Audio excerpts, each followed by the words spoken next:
ask when you have trouble with things, because I want to know what it is in case I can help. You want to be able to help. I appreciate that. All right. Hi.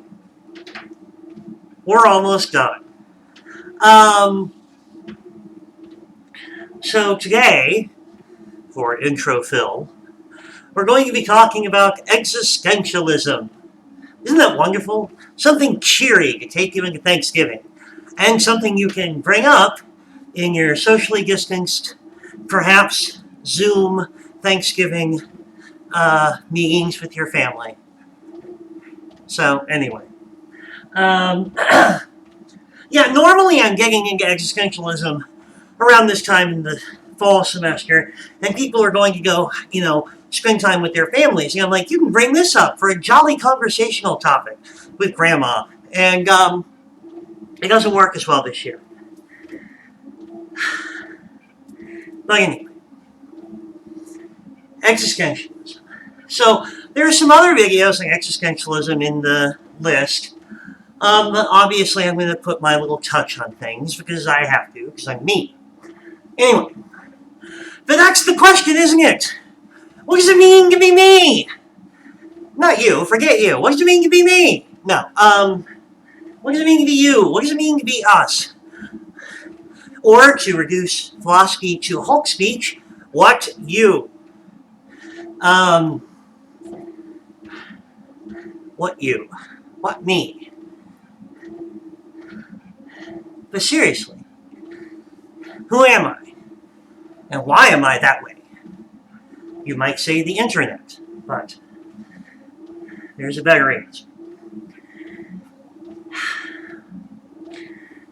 In the very earliest beginnings of philosophy, Plato, Socrates, Plato.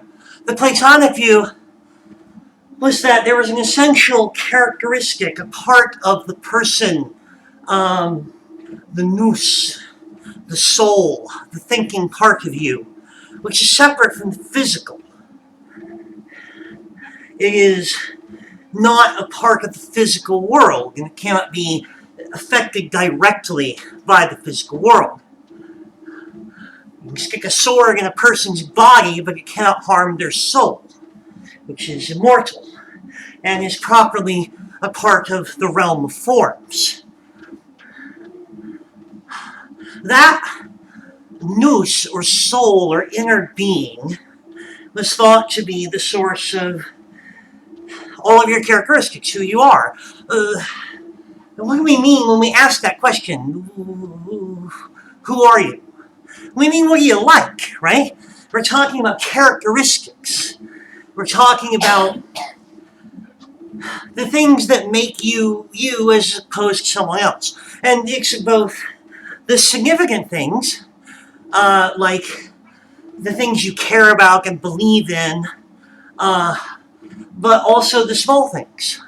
The little quirks of your personality, turns of phrase, the way you dress, little things like that. Favorite movie. It's the whole gamut, the whole range of characteristics that define you as a person. Your essence, if you will. The essential nature of your being. This was thought to be, by Platonic philosophy, a property of the soul. That the soul exists and it attaches itself to the physical body, and you develop in the world in a certain way because that's the way your soul is. Okay. Aristotle, student of Plato, teacher of Alexander the Great, Aristotle had a different idea of hylomorphism. We're not going to get into that, but hylomorphism, Hylomorphism, hylomorphism, substance and form, the idea that there is a soul, he still held on to that, but that there's also the matter, the physical matter. In a sense, the soul was the animating essence, the humanness, that when combined with the physical matter of flesh and bone and blood, which we share with animals, right? What makes us distinct as humans is the humanness, the human quality, which could be called like a soul, an essence. Here's that word again. An essence that animates that flesh and bone and blood in a particular way, different from the way that being a dog or a horse or a chimpanzee might animate it. Still, Plato and Aristotle, despite their different ideas about how these things came to be, shared certain common ground. Plato thought that your soul was who you were, but that you could change the shape of your soul, if you will. Good actions, being a good person. A sword can't change the shape of your soul. It can only affect the material body. But by doing good or evil, you can change the shape of your soul. Aristotle had a thought that was along similar lines. He explained it in terms that were much more down to earth, which befits his materialist philosophy. But the basic idea was very similar. He believed that, if you remember this in the ethics section, good for you. If you don't, shame on you. Go back and watch those damn videos and do the readings. What's wrong with you? Aristotle believed that goodness or virtue, as you might call it, was a habit. Just like learning how to play the flute, learning how to... well, actually, one way that it actually compares well with exercise, with what I'm doing now. Because not only are there things that you have to learn how to exercise properly, but there's a habit to be maintained. And it might be more difficult at first. You might you have to consciously think about making yourself exercise. You're like, I don't want to exercise. But as you get more into it, the habit becomes easier. It just becomes a part of who you are. He wasn't talking about changing the shape of the soul, but he was talking about changing your character. You are responsible for your character. Now, some of you are like, we did the ethics already. I know. We did ethics already. Fine. We get it. Anyway, we did do ethics already. But this is about who you are. Not just who you are morally, but who you are, period. Platonic philosophy influenced the vast majority of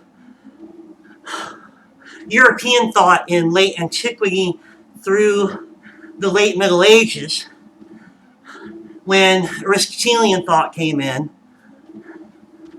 So, and of course, there was the fact that by this time, Platonic philosophy had been sort of appropriated as the core mode of thought of Christian theology.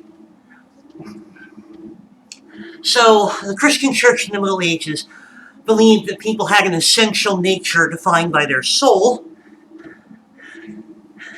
And even when Aristotle came into Christian theology in the High Middle Ages, for more details on that, see my humanities class. Even when that happened, there was still this idea that we are who we are as a result of that soul that dwells within us. In the post-medieval period, René Descartes led the charge on reinterpreting the basic concepts of Christian thought about how the world worked for a new Renaissance era. He was a scientifically enlightened individual, but the basic ideas he championed were still rooted in this medieval understanding of the world. Descartes was what we call a dualist, D-U-A-L-I-S-T. That is to say, based on the word dual, or two. He believed that there were two parts to humanity, the spirit or soul and the body, and the soul drives the body around. You'll note this is very much Platonic philosophy reinterpreted for the Renaissance era.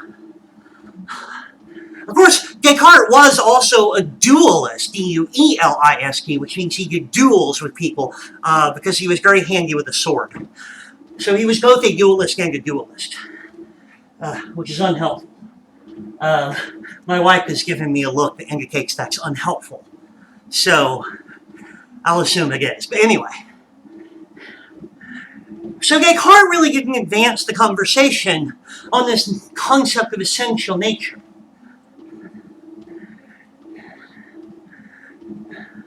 Now, as it happens, you recall from the epistemology section, Descartes was a rationalist who believed that we came preloaded with certain ideas. Those preloaded ideas are inherent in the soul, that immaterial element of your identity.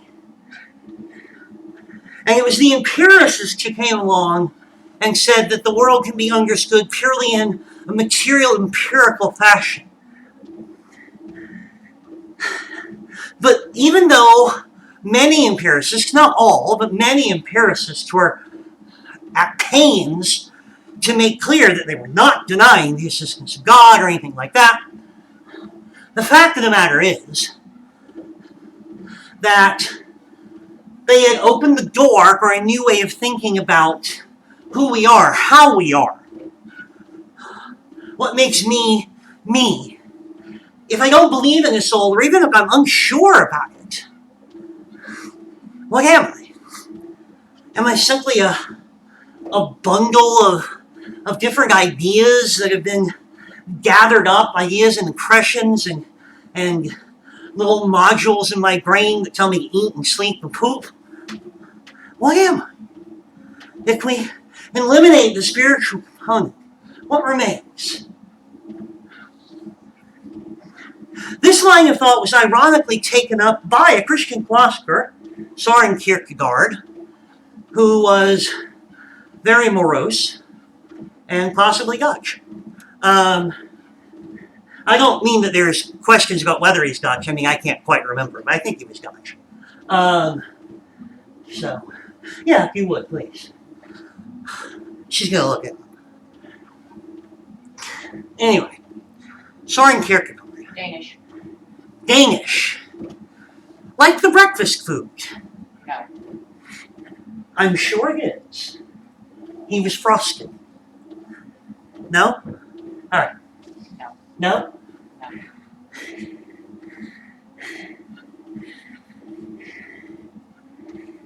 Well, that's fine, I guess.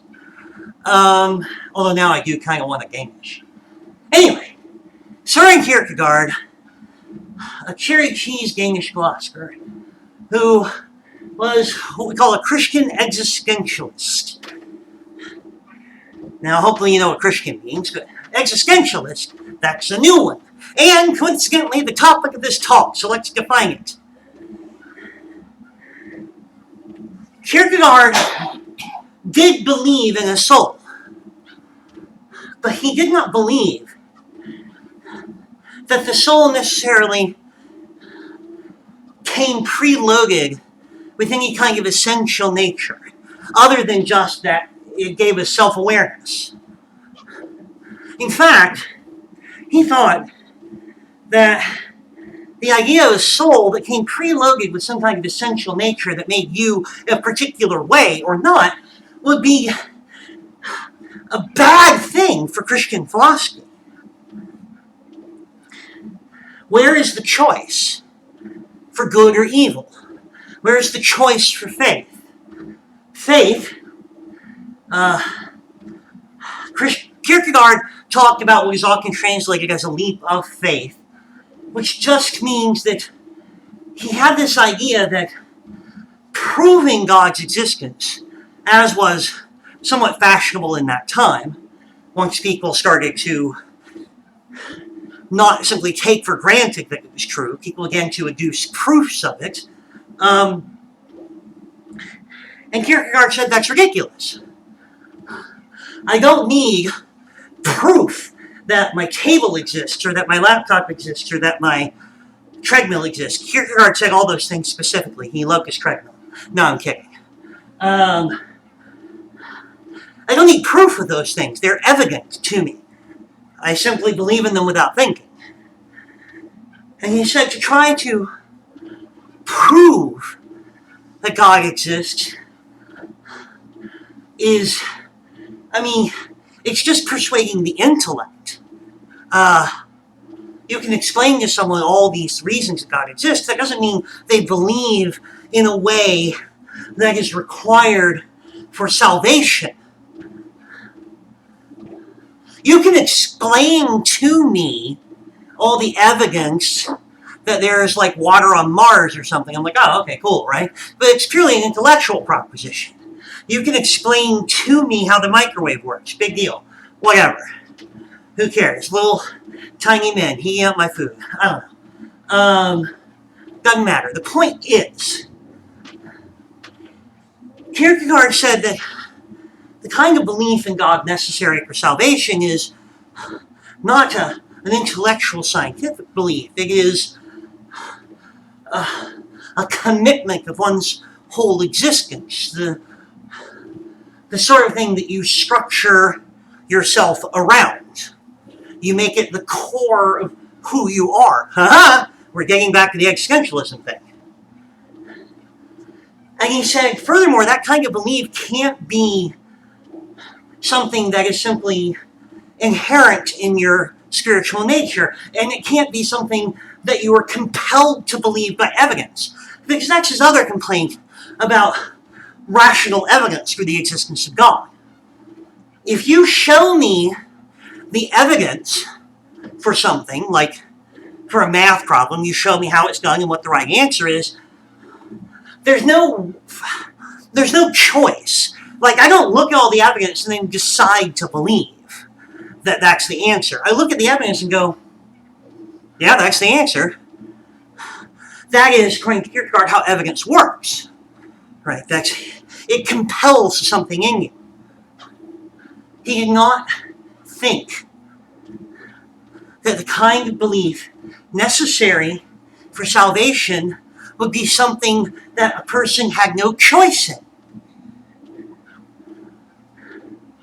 The only conclusion that he could come to then, that made any sense to him, within the framework of his faith, was that, although we have a soul, and it does give us self-awareness, we must choose belief, and we choose it without evidence. We take a leap of faith because it is absurd, because it can't be proven. We choose it. We make it central to our existence. And that is the only kind of faith that matters. So if you ask Kierkegaard, who are we? What is a person like? How do we determine the essential characteristics of a person? He would say, you choose them. Because what could be more essential in the Christian concept of personhood? What could be more core to your identity than your faith? And yet Kierkegaard believed that had to be a choice. It had to be. His famous quote, very chauvinistically phrased, he said, man's great triumph is that he is what he chooses to be. And his great tragedy is that he must make the choice. That sums up very well the key insights, the key beliefs that identify a position as existentialist. That rather than coming from some sort of predetermined mold, rather than coming from welling up from our soul or some other natural instinct or something like that, some human nature, that we are as we choose to be. It's a very Aristotelian line, but even more radical, really. That we are what we decide to be, even when it goes so far as something crucial and core to the identity as literally how I believe the universe is structured. Right? What I believe matters, good and evil, so on and so forth. Now, all of this will be boiled down later into a much more pithy quote from Sartre, I believe, maybe Camus, but it doesn't matter. The idea is existence precedes essence. That is the core quote that you can associate with existentialism. Existence precedes essence. And what's that mean? Sartre. Sartre? Sartre. Sartre. I was right the October first time. 1945. October 1945. I was right the first time. As I so often am. Anyone who's watched these videos knows that's not true. All right. Sartre. Existence precedes essence. Well, let's flip it around. Essence precedes existence. That would definitely be a Platonic philosophy, right? That there is an essential nature of humanness that resides in the realm of forms. And my specific expression of humanness is just one instance of that greater whole. It's a copy.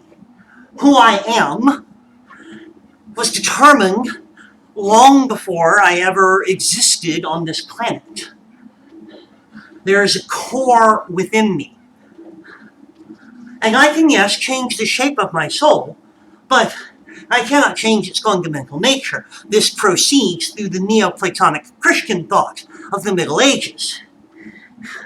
Who I am is determined long before I ever exist on Earth. But Kierkegaard, a Christian philosopher, flips that around without coming up with that particular quote, but still. Who you are must be, in his mind, must be under your control for the Christian theology to make any sense.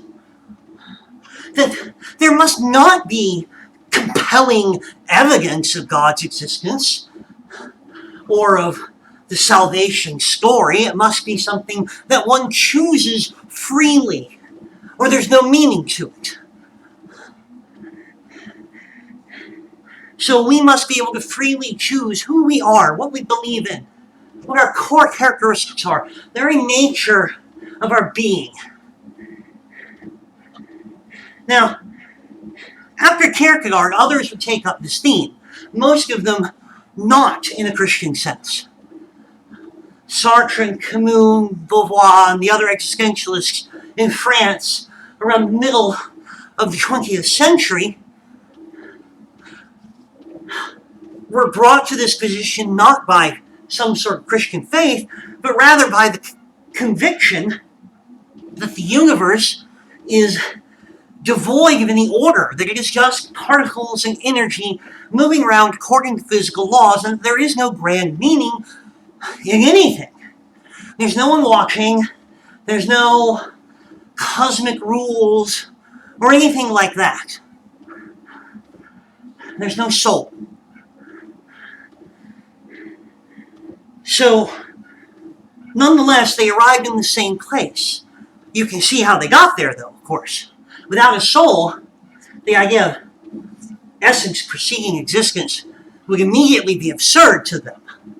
There is only the flesh and the blood and the little greasy ball of fat charged with electricity in your head that runs everything, and the soggy wad of bacon with less power in it than a light bulb that can do calculus and invent poetry and all kinds of other crazy shit, create Doctor Who episodes, what have you. Obviously, as far as they were concerned, without some sort of master plan or greater metaphysical truth to the universe, essence cannot precede existence. We determine who we are because there's literally no one else to do it. We're stuck with the job.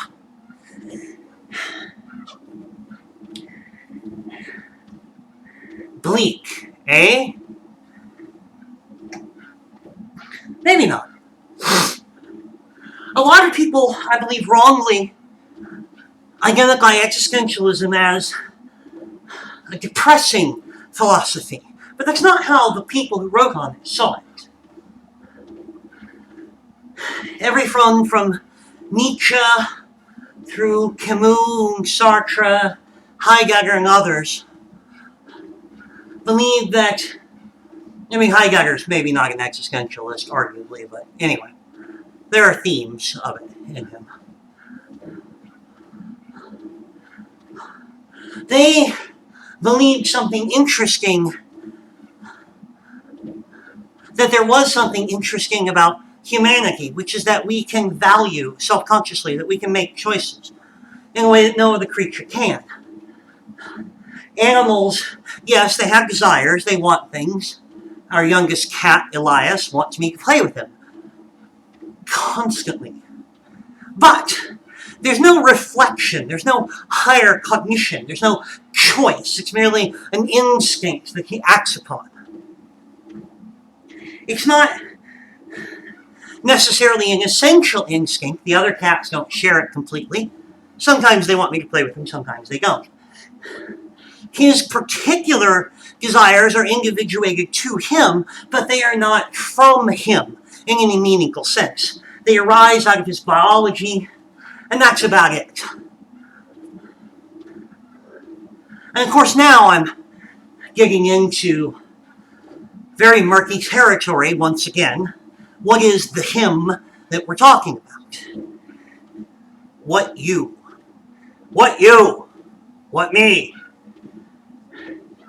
Hulk philosophize. But seriously, what me? Is it my meat sack? I mean my body, get your mind out of the gutter. Is it my body? If I had my mind transferred into a computer, let's say I had some terrible disease and I also happen to be very rich, because let's not believe that this kind of medical option would be available to just regular people. So let's say I had a terrible disease and I was very rich, and I had all of my memories and emotional tendencies and everything else transferred into a computer somehow. It's science fiction. It's a thought experiment. Just run with it. They're all transferred into a computer. And my meat sack dies and is, I don't know, composted or something. Sent to a hot dog factory. Whatever you want to do with it. My wife was disturbed by that one. I always like seeing if I can get a reaction out of her. Anyway. Half of why I do this. Anyway, I think that although it would be disconcerting, if you could talk to that computer and it would make all my stupid jokes and it had all my knowledge and memories, and I was still able to feel the way I felt about people I cared about, and I still had the interest in, watching the same TV shows and whatnot through my little camera eyes or whatever, I think that you would say that was me, still. So whatever I am, it's not my meat sack. Or at least not strictly that.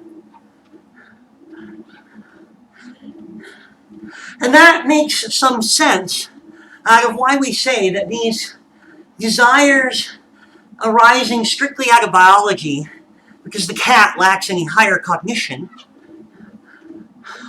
are not properly they're not properly Elias's desires. They're just things that happen to the cat. And there may not be an Elias properly, in the existential sense, but there's certain... My wife's upset by that too. But there's certainly me and you and her. Because of that higher cognition. Because, the existentialists would argue, because we have choices. Yes, we do have desires that arise out of our biology. For instance, earlier I was hungry. But what do I do about that? It doesn't automatically motivate something, right? There's no mindless response. I have choices. I can reflect. There's some part of me inside my head that is like a critic standing apart from all of my experiences, having opinions about them. In fact, we often disassociate ourselves. We do not take ownership of things that happen just because of our biology. If I had a muscle spasm and whacked someone in the head by accident, I would say, it wasn't me, I just had a muscle spasm. Right? And people will probably accept that answer. We have this whole idea in our culture of being hangry, that you're so hungry, you get angry. And your biological responses, your hunger is overriding your ability to make good decisions, right? I see things, I touch things, I smell things, I hear things. But those experiences do not simply come into my mind and then stuff happens. There is, in a sense, almost like another element that stands apart and evaluates them. I hear a noise and I go, what was that?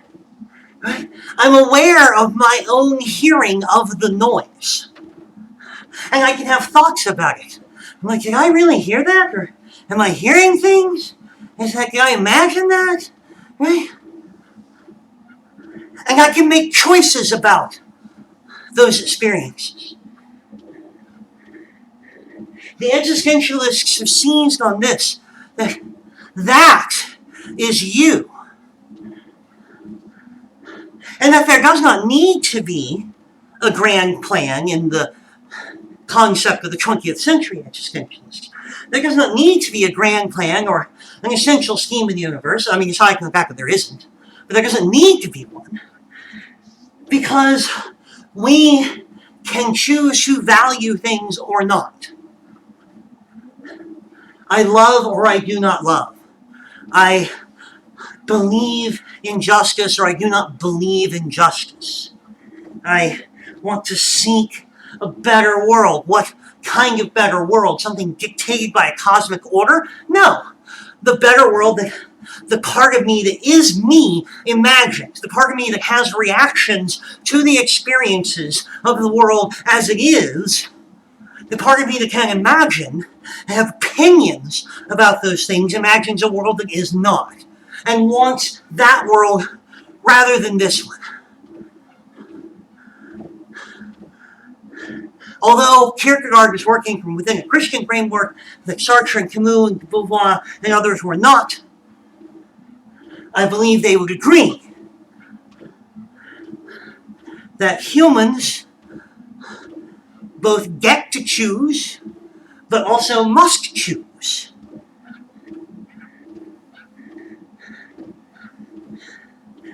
You are only you to the extent that you do choose in this 20th century existentialist paradigm. If you are not consciously evaluating your life and choosing what matters, not because someone else told you it mattered or because you think it matters according to some cosmic plan, but because you think it matters. If you are not doing that, the existentialist could say, there's not really a whole lot of you there, is there? There's other people, right? There's the opinions of other people that are flowing through you, that you are a vehicle for, a vessel for their ideas. But where do you come into it? Where does your choice come into this? Existence precedes essence. We choose what matters. We choose what we care about. We shape the universe of meaning according to our own thoughts and desires.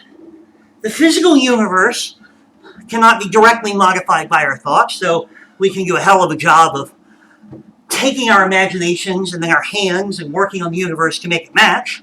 We can do that. But the symbolic universe, the universe of meaning, that's up to us. And in fact, that may be the essence that they're talking about. What is the essence of a person? Well, maybe just the sum of what they care about. Maybe just the sum of what they value. From large to small. What is the essence of a person? Alright, so that's the basics of existentialism. Let's pause for a moment and look at a few permutations here. Now, 20th century biology has afforded some potential challenges to the existentialist picture. The idea that there may in fact be a human nature determined by evolutionary biology. Now, first thing you need to know about this is that evo-psych, evolutionary psychology, is mostly crap. A field full of specious reasoning and very little evidence. And most other psychologists and biologists agree. But the fact of the matter is, when you strip away the outrageous claims of evo-psych, there may in fact be some biological imperatives that push us around in certain directions. That much is not really controversial. We are biological creatures. We are material creatures. I mean, hell, even Plato recognized this without the sophisticated scientific apparatus to explicate these claims in a detailed fashion. Even Plato got the basic point. The body has its own needs and demands and desires that are animal in nature. None of that negates the existentialist point that there is a higher form of consciousness that can respond to and react to these things. And part of the evidence of that is that history is full of stories of people overriding their biological imperatives in one way or another. Not to say that they can literally make themselves not hungry, but there are people who've gone on hunger strikes and starved themselves to death. Because they had the desire to eat, but their agency, the part of them that was them, made a choice about whether to eat. So the first thing to note here is that although a lot of people will come back at you saying, but there is a human nature, it's got to do with biology. That's not in dispute. There is definitely a biological human nature, but it doesn't determine us. It may shape us, it may push us, it may give us a base from which to build, but in the end, it is not the be-all, end-all of who we are, or else we would all be much more alike. Because our biological drives are by and large shared commonly. There's some variation around either side of the bell curve, but the bulk of humanity shares the same biological urges in the same basic fashions. If that was it, if that was all it took to determine who we were, then most of humanity would be fundamentally identical. So, bringing biology into it does not serve to refute existentialism's core point. Now, a second concern that is raised comes not from the hard sciences, the biological sciences, the physical sciences, but from sociology, which says, all right, fine, but there are nonetheless forces that work upon us. The social sciences, rather, not just sociology, psychology, sociology, anthropology. There are forces that work upon us, that influence our thinking, that shape the ways that we can think about things. Anyone who has ever explored the idea of compulsive behaviors due to past traumas, or the idea of people who can't even envision certain possibilities because their culture just doesn't have that idea in its mental vocabulary,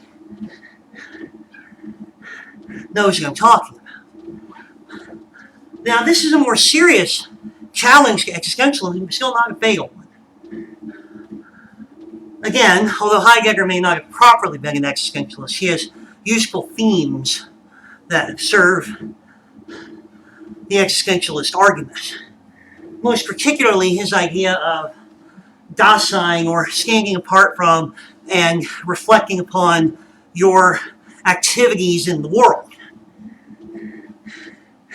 If the core existentialist idea is that our choices are really constitutive of ourselves, our essence, then we can still make choices within those frameworks, even if we're unaware that they exist. And should we become aware that they exist, through reflection or through education or what have you, once we become aware of the social structures, like a fish becoming aware of the ocean, you might say, then we can make choices about those too.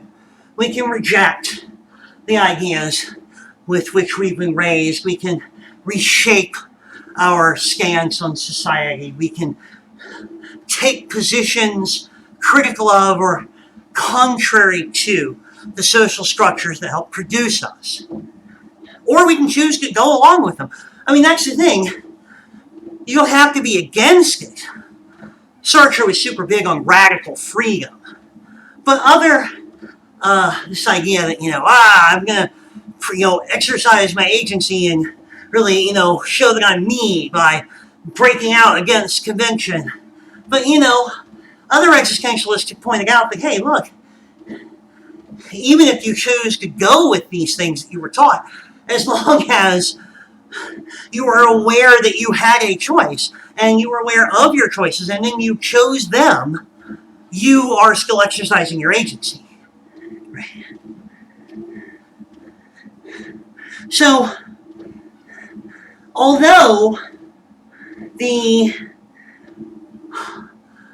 arguments, the objections that might be raised from social science do seem more threatening than the ones from biological sciences, they ultimately also fail to refute existentialism. And in fact, they may serve to illustrate important points about it, which is that some of our choices are much less transparent and more complicated than others, right? We do not have perfect information, even if we have perfect freedom in the abstract. We may be constituted by our choices, but that doesn't mean that our choices are all equally free, equally easy to choose, right? It's not just like deciding whether to have a bottle of water or a cup of coffee, right? It might be like deciding whether to take that job in town that you know you can get, or roll the dice and go for being a doctor, right? One of them's going to be hard, and it might not work out because there are other people involved in that choice. But, choices are hard. We'll come back to that in a second. So, the last and maybe most serious problem that some people raise with existentialism is why choose at all? If there's no grand meaning, that is, we're not taking a Kierkegaardian existentialist idea, a Christian existentialist approach. If there is nothing but particles and waves and energy and matter, and there's no grand meaning in the universe, why should I bother to choose? Camus sums this up nicely with his point about the only philosophical question worth asking is, why not commit suicide? Super fun holiday conversation material, right? But seriously, you can do it. You can check out anytime you want. So why not? Well, his answer is this. You have to figure out why. Right?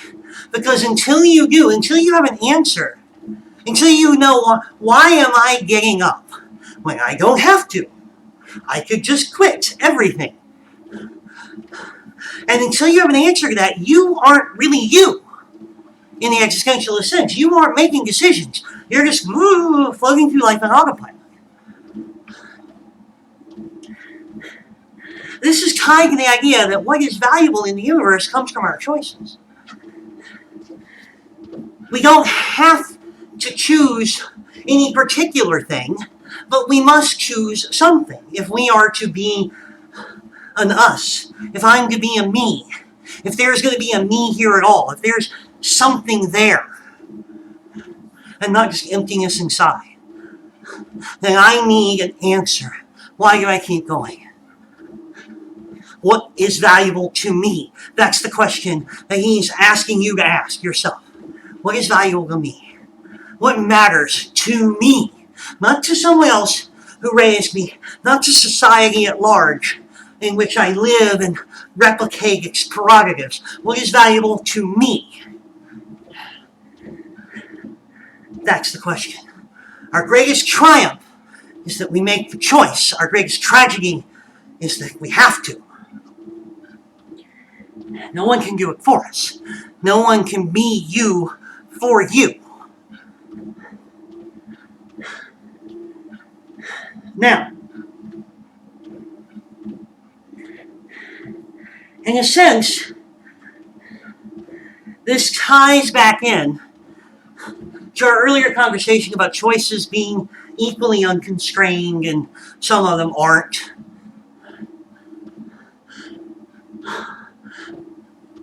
And it ties into one of the last objections, which is that existentialists have no ethos, no moral core. You can choose. What can you choose? Anything. Sartre said radical freedom. I could choose to be a serial killer. It's just as good as choosing to be a doctor. Well, not quite. There is an ethic of existentialism. That if the only thing that is of any value in this universe is what people choose, then on a meta-ethical level, on a meta-valuable level, we are obligated to empower people to make choices. What matters in this universe? People choosing. Well then, by God, let's make sure people can choose freely and widely. Let's make sure everyone has a chance to choose being a doctor if they want it. Let us create a society where no one is shut out, where everyone has support to pursue their dreams, education is widespread, justice is equitable and fair.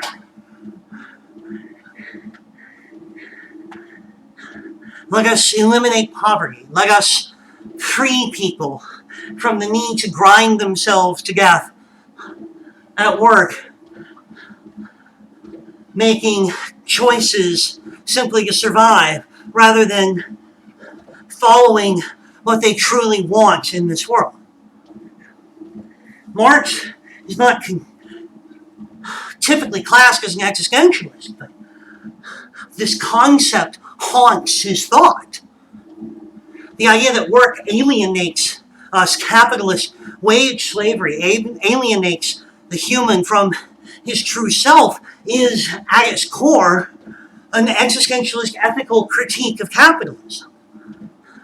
That we do not make free choices about how to spend our lives because we are in danger of dying or being homeless and then dying because homeless.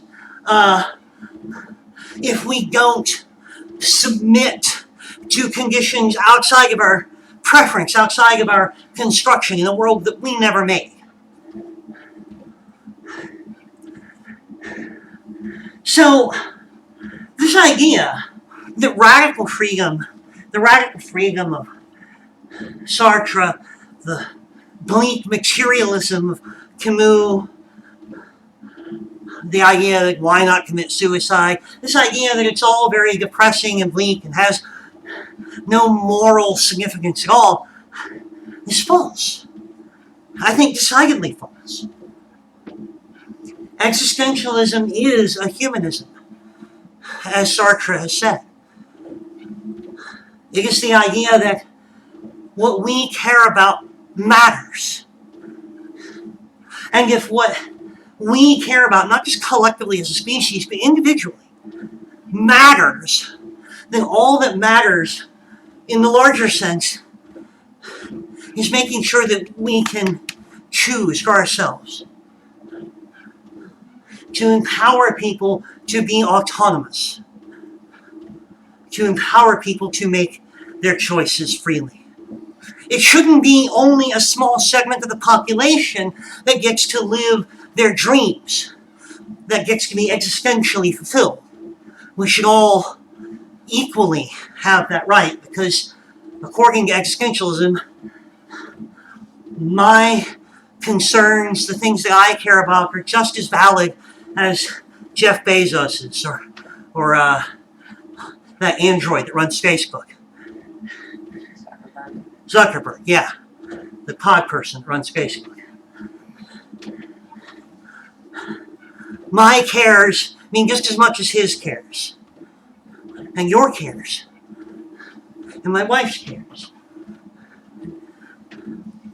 And yeah, that means that I can't really choose to be a serial killer. Not ethically under existentialism, because I would be stepping on other people's dreams, right? I'm sure that what they don't want is to be murdered, right? So I can't choose that. And be consistent with my existentialist ethic. Because the existentialist ethic says that I am obligated to try to empower people to choose what they can.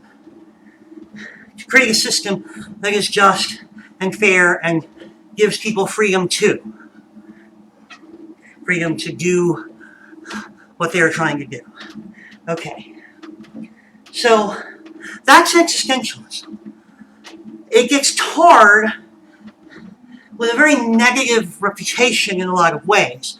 And it also gets, made fun of. It's this French philosophy where nothing matters. It's a very shallow sort of reading of it. That's someone who flipped through a book of quotes and came across some quote about existentialism and didn't understand it. There are things that matter. There are the things we decide that matter. And that's all that matters. It is a vertiginous concept. It is a scary kind of freedom. I've often said that in a way, the advent of existentialism in the 20th century, which comes with postmodernism, but that's something to discuss in one of my philosophy of art courses. The advent of existentialism is a little bit like the human race growing up and moving out and realizing it has to wash its own socks. Right? Clean socks aren't just going to appear in your drawer. When I was 18, I moved into the dorms. And I ran out of clean socks for the first time, and I was baffled.